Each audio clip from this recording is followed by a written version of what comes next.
Debbie, you've been head of PropTech for a 60-agent estate and letting agents operation. So you must have seen PropTech good and bad coming through your door. Talk to me about your favourite and least favourite PropTech.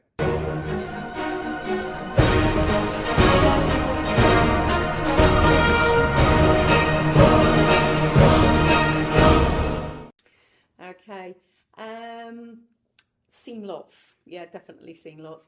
I think one of the ones that I really, well, there's two that I would really think that are really, really good. And you're not she's not being paid a penny for this. No, not being paid a penny. But have a huge respect for is Fixed Flow. Rajiv.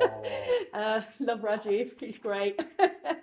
And Good Lord as well. Okay. I think they do completely different things, but what they do very, very well. And what do you love about Fixed Flow? Fixed Flow, is it simplicity?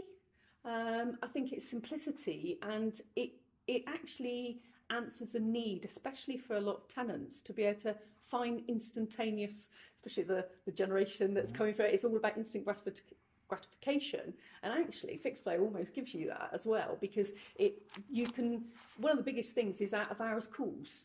Out of hours emergencies and things like that. Well, you can't have staff working out of hours all the time, or you might have someone on a 24 call, but you could allow them to self-diagnose. That's why it's so easy. So they can just click onto your website, go there, they can be talked through absolutely everything of, how to deal with changing a fuse to dealing with a dripping tap or that type of thing, and it'll show them to a point as to what they could do or what they need to do next in terms of calling somebody. So it's giving you a 24/7 service, and I think that's what's fantastic about it. Why do you love Good Lord?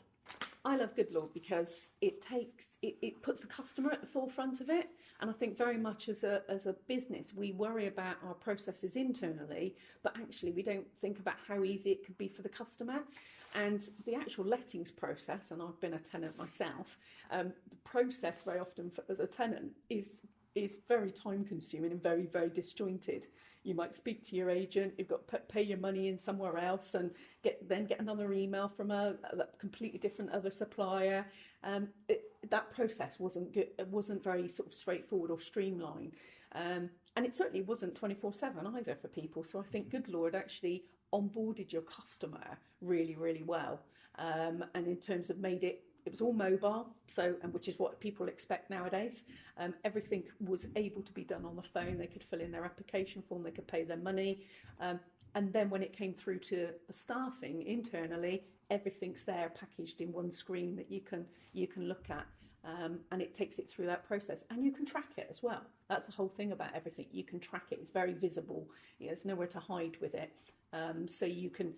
As a manager, each morning you could be sitting down and going through all your deals and going, has that one paid their home deposit that they viewed last night? If they haven't, let's get on to them.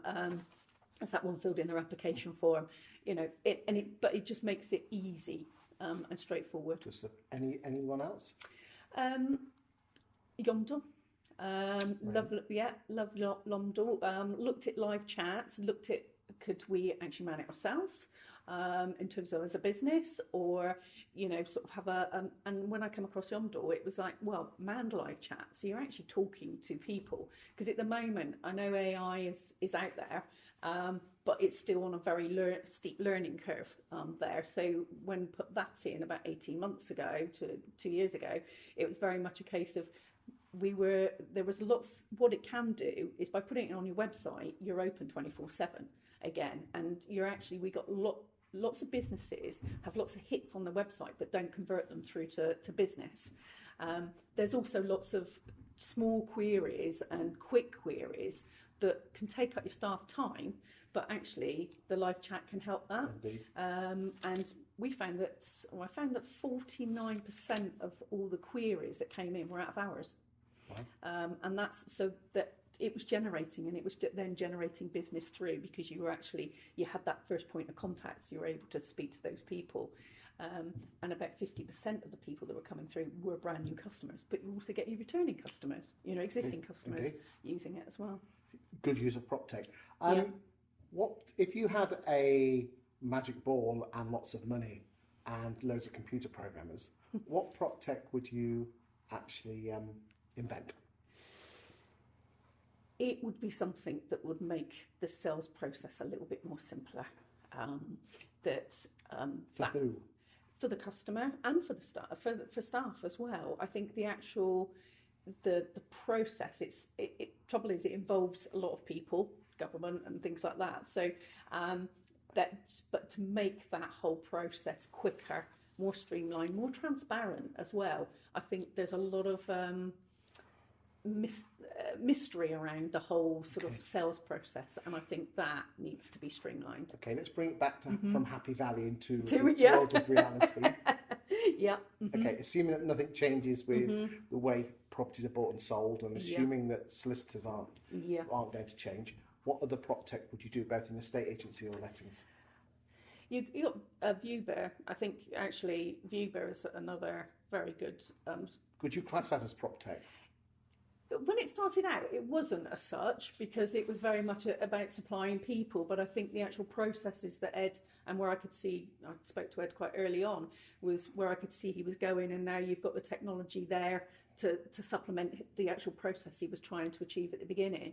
I think that feels a niche as an additional resource to your office, especially for small agents, where, you know, if you want to operate slightly over longer periods to suit your customers, but you haven't got the staffing, that can enable you, and they can become an extra arm to your business, basically. Do you think this prop tech will, how can I say, kill the high street estate agent to move them all into hubs? Not completely, no. I don't think prop tech. It's a people business. This is very much a customer relationship type of business, be it estate agency and lettings. You've got computers don't do emotion, they don't do all the empathy and those types of things. But what technology will do is be an enabler to actually free people up, free up the time, because the time's the biggest killer. You ask any letting or estate agent, they've never got enough time in the day.